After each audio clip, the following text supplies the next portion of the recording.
Hello everyone. तो आज जानेंगे छठ पूजा की असली कहानी। आज हम एक ऐसी स्टोरी के बारे में जानने जा रहे हैं जो कि मिलियंस ऑफ लोगों की फेथ है, यानी कि छठ पूजा की असली कहानी। ये कहानी डिसिप्लिन, सैक्रिफाइस और एक माँ के अटूट विश्वास की है। तो चलिए देखते हैं क्या है इसकी कहानी। हमने व्रतियों को 36 घंटे निर्जला व्रत करते देखा है, पर इतना कठिन व्रत क्यों शुरू हुआ? क्यों इसमें सूर्य देव के साथ साथ छठी मैया की भी पूजा होती है? तो इसका आंसर छुपा एक बहुत पुरानी कथा में। चलिए जानते हैं। ये कहानी है राजा प्रियव्रत की, जिसने हमें सिखाया कि अंधेरे में भी कैसे होप की किरण जग सकती है। बहुत समय पहले की बात है। एक पावरफुल राजा थे, राजा प्रियव्रत, जिनके पास हर तरह के सुख सुविधा थे, पर एक कमी थी जो उन्हें अंदर से दुखी करती थी, जो थी संतान की कमी। राजा और उनकी पत्नी मालिनी काफी परेशान थे, क्योंकि उन्होंने कई पूजा पाठ करा लिए थे कि उन्हें संतान की प्राप्ति हो, पर कोई असर नहीं। किंग का ड्रीम होता है ना कि उसके बाद उसका वंश आगे बढ़े और उनके राजपाट को संभालने वाला कोई हो, पर राजा प्रियव्रत का ये ड्रीम टूट रहा था।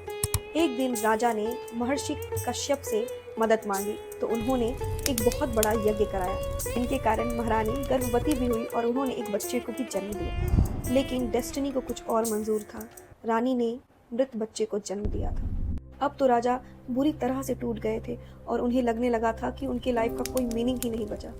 वह उस मृत बच्चे को लेकर शमशान घाट की ओर चल दिए। तभी क्या होता है कि आसमान से छठी मैया का रूप दिखाई देता है, जो कि काफी शाइनिंग और डिवाइन था। जिस मोमेंट पर राजा अपनी लाइफ को एंड समझ रहे थे, तभी आसमान से वो गॉडेस एनर्जी प्रकट हुई, यानी कि छठी मैया प्रकट हुई। उनके चेहरे में एक अलग ही पीस और स्ट्रेंथ थी। राजा ने पूछा, आप कौन हैं?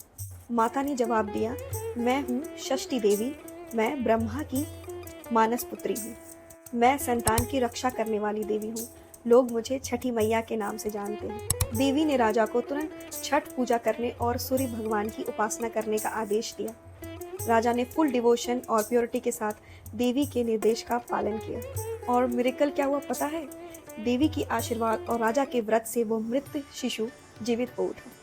उनकी खुशी का तो ठिकाना ही नहीं था। फिर क्या, तभी से छठ व्रत शुरू हो गया। ये कहानी हमें दो बातें सिखाती है, never lose hope and purity is the power. और एक चीज़, ये व्रत हमें एक और चीज़ सिखाती है कि हमें किसी भी गोल को अचीव करने के लिए हार्ड वर्क ही नहीं, बल्कि एक प्योर इंटेंशन भी चाहिए। So thank you for watching.